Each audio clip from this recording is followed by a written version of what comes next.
So the Oscars just finished, and I didn't even watch them. I tuned into the last three, like awards, because they caused me so much stress. When they were happening, I was reading, because what else do I do with my life? And apparently, I am all about A.S. King. I forget what else I read by her, because I fail at memory. But this is another book I read by her. Everybody Sees the Ants. I just finished it, and it's so good, guys. So the main character, his name is Lucky, and he's very unlucky. So it's very a weird, play on words, I guess you could say. And he's being bullied, and so his mom and him decide to go down to Arizona while she leaves because like she's having problems with her husband as well, his dad.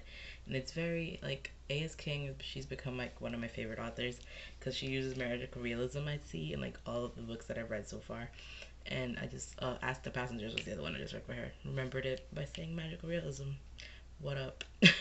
So yeah, I really like that in this one when he goes into his dream world he like is with his grandfather, and he was a soldier in Vietnam and he got lost, so he's like those POW MIA type of things.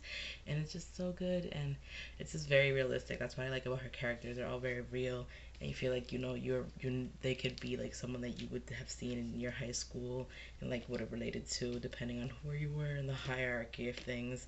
And I just really liked it. And the whole everybody sees the ants thing is like very funny because he sees these ants everywhere, like even when he's in normal everyday life, and they're like cheering him on or like putting him down depending on what he's doing wrong. So it's very funny, and like as you go along, you understand more about the ants. So I think if you like what you hear and look up more about it, because I suck maybe at explaining things, you should read it because it's great. The next one I read was Reality Boy, also by A.S. King, and this one I feel is so telling to like life every day now because it follows Gerald, Gerald, and he had a camera crew in his life since he was 5 years old, and so that like has mentally fucked with him. Now he's like 18, and he's so still stuck in that everyone in his town saw him on TV, and he was just like a very angry child because he was so angry that there was all these people just in his life and directing him when he was smaller, because like reality TV or whatever, you don't really know what's actually real. So that's why I like that this is kind of a commentary on like our obsession with like all these reality TV stars, and you don't really get to see how that actually affects them. So with this, you get to see like how messed up he is and how he works at this like hot dog stand, and he just like is very boring is what he sees himself as, but he has this view of everyone's always judging him and knowing that he's this guy from the show. And it's very interesting, like you just kind of feel bad, and it's like I don't know if she meant it for you to like think about it of everyone that is in reality TV, make you feel bad for them. But that's kind of how I felt. I was just like but yeah, I stickered it because I liked it a lot, and I want to read you a quote. There's one that says, "I don't have any demands. I don't know how to demand. Demanding isn't something I do. What I do is want." And then his teacher was like, you, Gerald.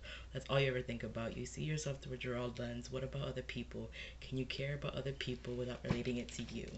And I think that's very interesting in that it has to do with how he was like raised in that whole situation with having TV cameras just in your face all of the time. So yes, A.S. King, love her. I'm gonna post. She just did a blog post about like choir censorship because apparently her books, as I see, like I've said, they're very relatable.